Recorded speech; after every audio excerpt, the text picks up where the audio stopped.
Alors, je voudrais savoir ce que vous êtes en train de faire, Michael. Ça se voit, je joue au docteur. Je sculpte ma poupée. C'est exactement ce qu'ils font en fait au CHR Hauts-de-Seine de Soigny. Le personnel soignant utilise en effet des poupées de coton pour expliquer aux enfants ce qu'ils vont subir comme examen. C'est une façon de dédramatiser finalement l'hôpital. Adèle Tracé nous emmène à l'hôpital dans la chambre de Thibaut.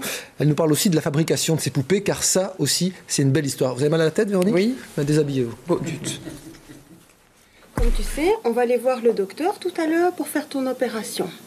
Alors moi, je suis venue avec ma petite copine, Cathy. Tu vois, Cathy, elle va aussi aller en salle d'opération comme toi. Et je vais t'expliquer un petit peu tout ce qui va se passer ce matin. Donc, pour t'endormir, le docteur, il va te mettre un petit masque pour faire dodo ici. Tu veux sentir? Ça sent bon. Ici, dans ce service pédiatrique, on explique toutes les interventions médicales à l'aide d'une poupée spécifique. Et ces poupées, elles ont déjà toute une histoire. Elles ont été réalisées par les résidents du home voisin de l'hôpital. Chaque matinée, Marie-Louise, Monique, Elisabeth et tous les autres se retrouvent à l'atelier d'ergothérapie pour habiller ces poupées de coton. Alors, bien tirer sur l'élastique. Je vais vous donner une aiguille pour faire un petit point. Oui. Ici, j'ai fait le pull en deux pour qu'ils voient quand ils sont opérés. C'est un passe-temps et on sait au moins qu'on le fait pour quelqu'un. Oui. Ça va? La largeur sera suffisante. Ça va? Je crochetais, j'aime bien parce que ça fait travailler mes doigts. À cause que je suis diabétique, on me fait des tests. Alors, je ne sais plus bien tenir des aiguilles.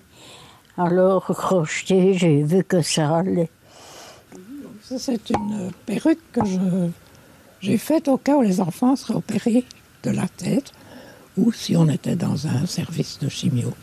Alors, j'ai mis dépression. Vous voyez. Et quand les cheveux repoussent, on lui remet ses cheveux. C'est important. Parce que, ayant passé par là, je trouve qu'on n'explique pas toujours, même aux grandes personnes, ce qu'est par exemple une chimio. Vous voulez bien repasser ma couture? Il faut toujours avoir des projets, toujours voir autre chose. Et ça leur a permis d'être enthousiastes, d'avoir de la créativité, d'avoir un objectif dans leur journée. Il faut tout le temps marquer le temps, rythmer. Ici, on a un projet de vie, c'est une maison de repos, c'est pas un mouroir.